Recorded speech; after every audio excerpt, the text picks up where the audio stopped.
My mom said let your brother have the place, he's building his future, after I returned from a work trip and saw my brother living in my house. So I responded, the only thing he built was a trespassing case. I own a small rental property about an hour from where I live. I bought it 2 years ago as an investment. Nothing fancy, just a 3-bedroom ranch house in a decent neighborhood. My previous tenants moved out in January, and I decided to take my time finding new ones because I wanted to do some minor renovations first. Then in February, my company offered me a lucrative 3-month assignment in London. Since the property was vacant anyway, I figured I'd handle the renovations and find new tenants when I got back. Before I left, I made sure everything was secure. I had the utilities on minimum service to prevent pipe freezing, installed security cameras, or so I thought, and asked my neighbor, Mrs. Henderson, to keep an eye on things. I even mentioned to my family that I'd be gone and the property would be empty. Fast forward to last week when I returned. I drove out to check on the property and immediately noticed things were off. There were 2 cars in the driveway, Luke's truck, and another vehicle I didn't recognize. The lawn was freshly mowed,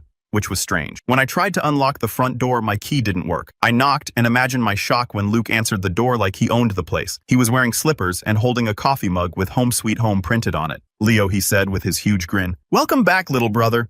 Come on in and see what I've done with the place. I was too stunned to speak. At first, when I found my voice, I asked what the hell he was doing in my house. Your house? He laughed. You abandoned this property. Leo, I've been living here paying for utilities, making improvements. Under state law, I'm establishing a claim through adverse possession. I've already talked to a lawyer and everything. I thought he was joking. Luke has always been the entrepreneur of the family, always involved in some scheme or another, though most of them never pan out. But he seemed deadly serious. Get out of my house, I told him. This is breaking and entering. I'll call the police. He pulled out his phone and showed me something on the screen. Go ahead and call them. I have receipts for 3 months of utility payments, documentation of improvements I've made, and a lease agreement. A lease agreement with who? With myself as the property manager. It's all perfectly legal.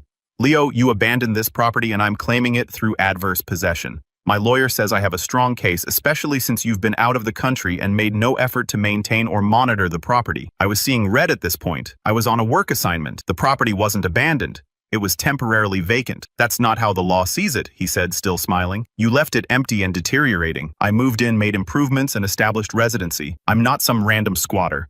I'm your brother who saw an opportunity to preserve a family asset that you were neglecting. Oh no. I was practically shaking with rage. I'll need a formal eviction notice for that, he said calmly. And my lawyer will fight it every step of the way. This could take months, maybe years. Or we could work out a deal. I've put a lot of money into this place. Maybe you could compensate me for my improvements and time, and I'll consider moving out. I stormed off and called the police for my car. When they arrived, Luke showed them his utility bills, a folder of receipts, and printed emails he'd apparently sent me, which I never received about his concerns for the property. The officer said it was a civil matter, and they couldn't force him to leave without a court order. I drove home in a daze and immediately called my lawyer, Patricia. She was equally shocked, but said she'd need to research the adverse possession laws in our state. In the meantime, she advised me not to do anything rash. That night, I called my parents to tell them what happened. Their response floored me. Well, Lucas has been telling us how much work he's put into that house, my mother said. He showed us before and after photos. The place looks wonderful now. He's stealing my house, I shouted. Don't be dramatic, Leo, my father chimed in. Your brother saw an opportunity and took initiative. That's what successful people do. Maybe you two can work out some kind of partnership. Were they insane? I've spent the last week researching adverse possession laws, and while most states require 5 to 20 years of continuous occupation, Luke seems to think he's found some loophole. He's claiming the property was abandoned, and that accelerates the timeline, especially with the improvements he's allegedly made. I went back to the property yesterday with Patricia to document everything. Luke let us in. Legally, we had to give notice, and I was shocked to see he had indeed made changes. The walls were freshly painted. There was new flooring in the kitchen, and he'd landscaped the backyard.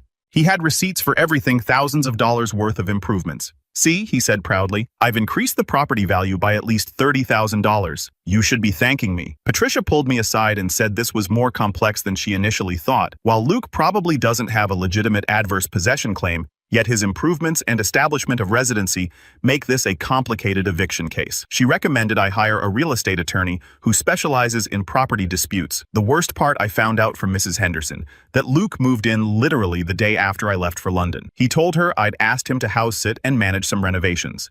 She thought nothing of it since he was family. I also discovered why my security cameras didn't alert me. Luke had disconnected them and installed his own system, which he's now using as evidence of his security improvements to the property. My work is suffering because I can't focus on anything else.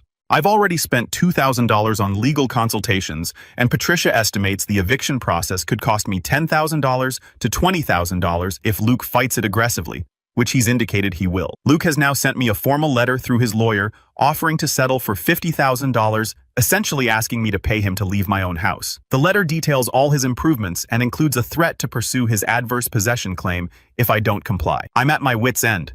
How is this even possible? How can someone just move into your property and claim they own it? And how can my own family be supporting him in this? Has anyone dealt with something similar? What are my options here? I can't afford a long legal battle, but I also can't afford to lose my property or pay him off. Please help. Update 1. 2 weeks later. I wanted to thank everyone who responded to my original post. Your advice and support meant more than you know during this nightmare.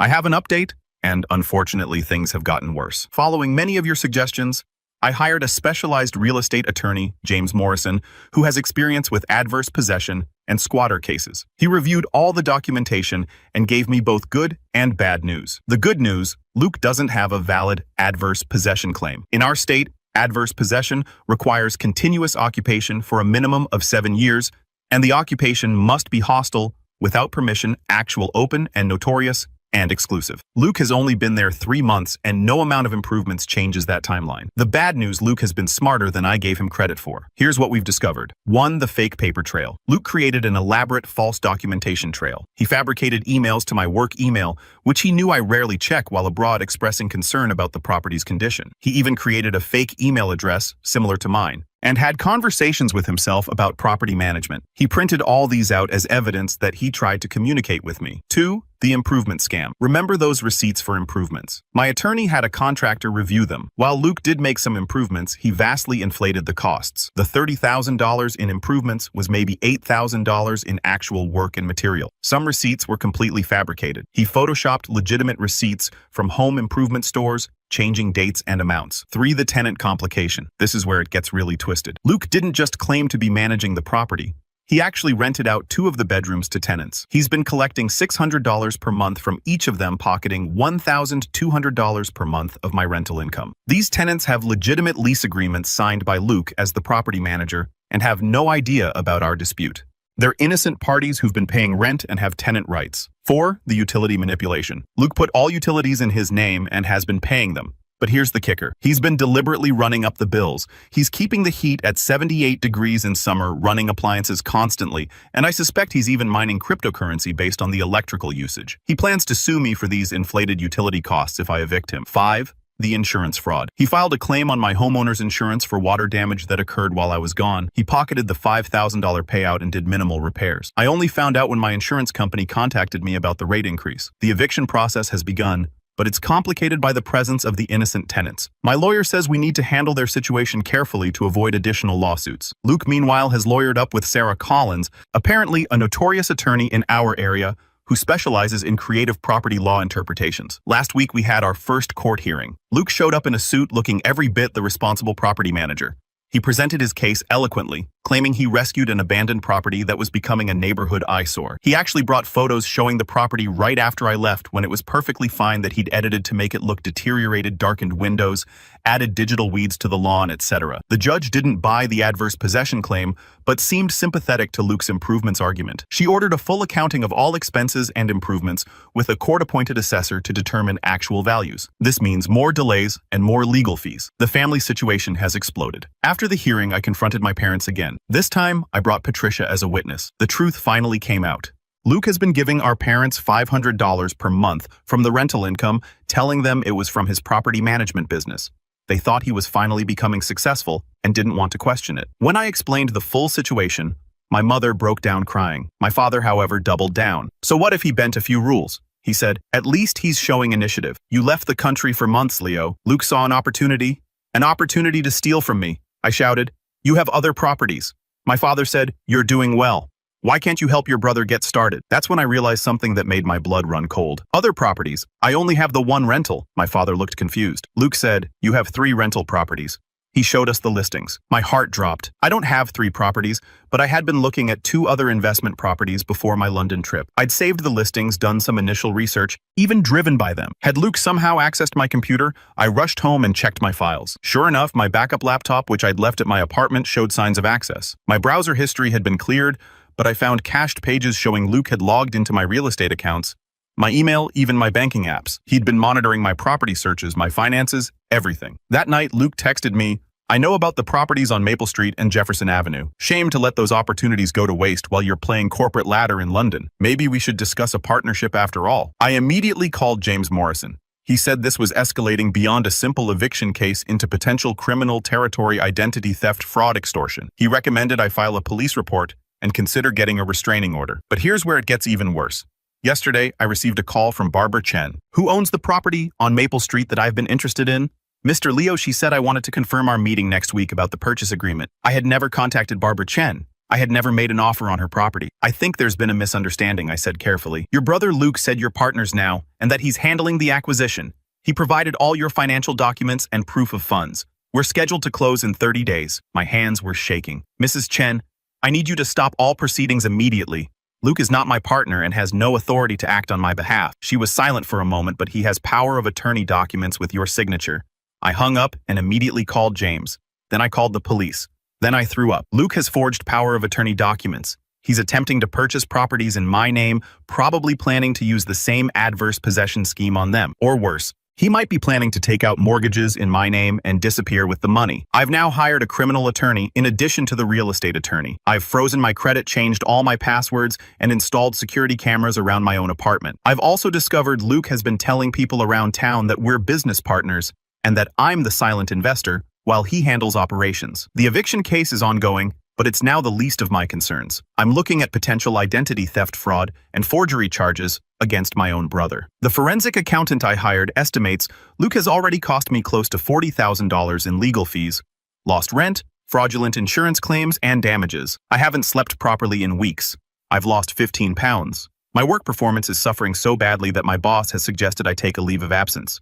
Luke, meanwhile, is still living in my house, still collecting rent from tenants, and still posting on social media about his successful property management business. The restraining order hearing is next week.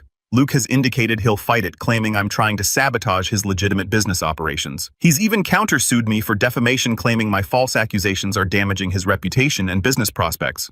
I'll update again after the hearing. To those who asked why I don't just pay him off, it's not about the money anymore. If I give in, he'll never stop. And based on what I've discovered, this might just be the tip of the iceberg. Thank you all for your continued support. And to those going through similar situations, document everything, hire good lawyers, and don't underestimate what desperate people are capable of, especially when they're family. Update 2, 1 month later. This will probably be my final update on this situation. I've debated whether to share this, but I know many of you have been following my story and offering support. You deserve to know how it ended, and honestly, I need to get this off my chest. The restraining order hearing was a circus. Luke showed up with Sarah Collins and 2 junior associates. I had James Morrison and Patricia. What should have been a simple hearing turned into a 3-hour ordeal. Luke's strategy was to paint me as a negligent landlord who was jealous of his success. He presented himself as a professional property manager who had simply stepped in to help a family member's failing investment. He had created an entire fictional company, Phoenix Property Solutions, LLC, complete with a website, business cards, and fake client testimonials. But Luke made a crucial mistake. In his arrogance, he submitted as evidence the forged power of attorney documents he'd used with Barbara Chen. He claimed I had given him authority to act on my behalf before leaving for London. James immediately pounced on this. "Your Honor," James said, "we'd like to submit a forensic document analysis showing these signatures are forgeries. We'd also like to present evidence that Mr. Luke created these documents using templates downloaded from a legal document website 3 weeks ago, 2 months after Mr. Leo left for London." Luke's attorney tried to object, but the damage was done. The judge's expression shifted from neutral to concerned. She granted the restraining order and referred the forgery evidence to the district attorney's office. Outside the courthouse, Luke confronted me, ignoring the fresh restraining order. "You think you've won," he hissed. "I've got more documentation than you can imagine. Emails, texts, recordings of you agreeing to our partnership. You're going to lose everything." That's when I realized Luke wasn't just desperate. He was delusional. He had convinced himself that his fabricated evidence was real, that he deserved my property, that he was the victim. The next few weeks were a whirlwind of legal proceedings. The criminal investigation revealed the extent of Luke's schemes. He had attempted to take out a $200,000 home equity line of credit on my rental property. He had forged my signature on 3 different purchase agreements for other properties. He had opened business credit cards in my name, racking up $30,000 in debt. He had been intercepting my mail using a forwarding order he'd somehow gotten approved. He had installed keystroke logging software on my backup laptop, capturing passwords and financial information. But the biggest shock came when Detective Sarah Williams called me. "Mr. Leo, we've discovered your brother has done this before." My heart sank. "What do you mean 5 years ago in another state?" "Same pattern. Moved into a property owned by a distant cousin who was deployed overseas, claimed adverse possession, forged documents. The cousin didn't pursue criminal charges because of family pressure. Luke just moved to a new state and started over." I felt sick. My parents had known. They had to have known. When I confronted them with this information, they finally admitted the truth. Luke had borrowed money from them repeatedly over the years, always with elaborate business plans that never materialized. They'd refinanced their house twice to cover his debts. They supported his scheme against me because they saw it as his last chance to make something of himself. We thought if he could just get one property, get stable, he'd turn his life around. My mother sobbed. We didn't know he was doing all this. The criminal case moved forward quickly once the DA saw the evidence. Luke was charged with identity theft forgery, a wire fraud, a mail fraud, a criminal impersonation, or attempted grand larceny. Faced with overwhelming evidence and the possibility of serious jail time, Luke's attorney negotiated a plea deal. He would plead guilty to lesser charges, serve 18 months in minimum security, pay full restitution, and be prohibited from any real estate transactions for 10 years. But Luke couldn't help himself. The night before he was supposed to sign the plea agreement, he sent me an email from a burner account. "You may have won this round, little brother, but I know things about your business you don't want public. That London trip wasn't as clean as you pretend. I have documents. Sign your rental property over to me, or I'll expose everything." I had no idea what he was talking about. My London trip was completely legitimate, but I forwarded the email to Detective Williams anyway. Turns out sending blackmail threats while out on bail for fraud charges isn't smart. Luke's bail was revoked, and additional charges were filed. The eviction was finally completed last month. The innocent tenants were relocated with my assistance and compensation for their trouble. They were victims too. The property was a mess. Luke had caused about $15,000 in actual damage, far beyond his supposed improvements. He'd punched holes in walls when he realized he was losing poured concrete down drains and destroyed the HVAC system. Luke is now serving 3 to 5 years in state prison after the plea deal fell apart. The full extent of his crimes kept emerging. He targeted 2 other distant relatives with similar schemes, though neither had progressed as far as mine. My parents and I are not speaking. They blame me for Luke being in prison. "You could have just given him the house," my father said during our last conversation. "Now, your brother is in prison. Are you happy? Am I happy? No. I'm out over $100,000 between legal fees, repairs, lost rent, and dealing with the identity theft. I've had to change every account, every password, every piece of financial information. I still jump when the doorbell rings. I've been in therapy for 2 months dealing with the betrayal and family trauma, but I'm safe. My property is mine again. Luke can't hurt anyone else for a while, and I've learned valuable lessons. 1. Always monitor your properties even remotely. 2. Family can be your biggest threat. 3. Document everything. 4. Trust your gut when something feels wrong. 5. Don't let family pressure override your rights. 6. Prosecute crimes even when it's family. I've rented the property to a nice family with proper background checks and references. I've installed comprehensive security systems on all my properties. I've also started a victim support group for people who've experienced property fraud by family members. Turns out, it's more common than you'd think. To everyone who supported me through this, thank you. To anyone facing similar situations, don't back down. Luke thought he could use family bonds as a weapon. He was wrong. I'm slowly rebuilding my life and my sense of security. It's been the hardest year of my life, but I survived. And Luke, he's got 3 to 5 years to think about what he's done, though I doubt he'll ever truly understand. Sometimes the best revenge is just protecting yourself and letting justice take its course. Stay safe, everyone, and maybe check on your properties this weekend. Final update. 6 months later. I thought I was done updating, but something happened that I need to share. It's a warning to anyone who thinks these situations end when someone goes to prison. 2 months ago, I started getting calls from unknown numbers. When I answered, no one spoke. Then came the letters, rambling, paranoid messages sent to my office about how I'd destroyed the family and stolen Luke's future. They weren't signed, but the handwriting looked familiar. Then Michael, my cousin, reached out. "Leo, I need to tell you something. Your dad's been visiting Luke in prison every week, and they're planning something." It turns out Luke hadn't given up. From prison, he was directing my father in a new scheme. They'd found what they thought was a loophole. If a property was purchased with stolen funds, maybe the sale could be reversed. Luke had convinced our father that I'd used money I'd stolen from the family to buy my rental property. The basis for this insane claim 8 years ago Our grandmother left each grandchild $25,000. I used mine as part of my down payment on the rental property. Luke had spent his on a failed food truck business. Now he was claiming that money was meant to be split between us, and I'd stolen his half. My father, desperate to help Luke and drowning in his own guilt, had hired an attorney to explore this theory. They were preparing to sue me for unjust enrichment and demanding I either give Luke the property or pay him $200,000 his share plus damages. I couldn't believe it. Even from prison, Luke was manipulating our parents, creating new conspiracies, new ways to claim he was the victim. But this time I was prepared. James Morrison had warned me something like this might happen. People like Luke don't stop, he'd said. They just find new angles. I immediately filed for a protective order against my father and documented everything. I also reached out to the prison to report that Luke was potentially conducting fraudulent schemes from inside. The investigation revealed that Luke had been quite busy in prison. He'd been writing letters to other relatives trying to convince them I cheated them too. He'd found a jailhouse lawyer who was helping him file bogus liens against my properties. He had been corresponding with a woman who thought she was in a relationship with a wrongfully imprisoned real estate mogul. He had even started a prison investment club where he was teaching other inmates his adverse possession schemes. The prison transferred Luke to a higher security facility with restricted communications. My father's lawsuit was dismissed as frivolous, and the judge warned him about potential charges for harassment and abusive process. The woman Luke had been corresponding with contacted me after his transfer. Jennifer was a nurse who'd met Luke through a prison pen pal program. He told her he was a successful property developer imprisoned by his jealous brother who couldn't stand his success. She'd sent him over $5,000 and was preparing to wait for him, convinced they'd build a real estate empire together when he got out. I spent 3 hours on the phone with Jennifer, showing her court documents, police reports, and evidence. She cried for most of it. Another victim of Luke's manipulation. Last week, I got a call from Detective Williams. Leo, I wanted you to know Luke just got another 5 years added to his sentence. He was caught trying to forge legal documents to file liens against properties owned by other inmates' families. He was running the same scam from inside.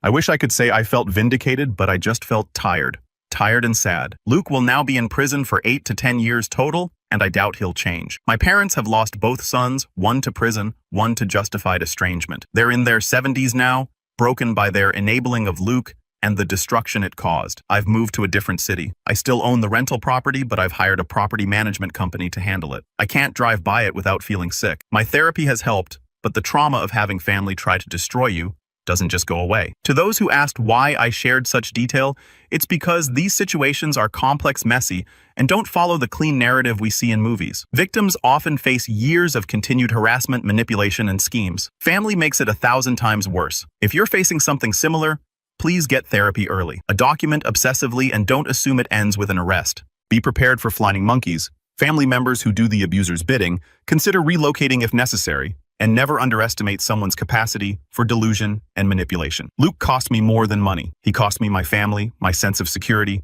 and my faith in blood bonds. But he didn't break me. I'm building a new life with chosen family who respect boundaries and laws. Sometimes survival is the only victory you get, and that's enough. Thank you all for following this journey. I hope none of you ever need this information, but if you do, you're not alone. Stay strong.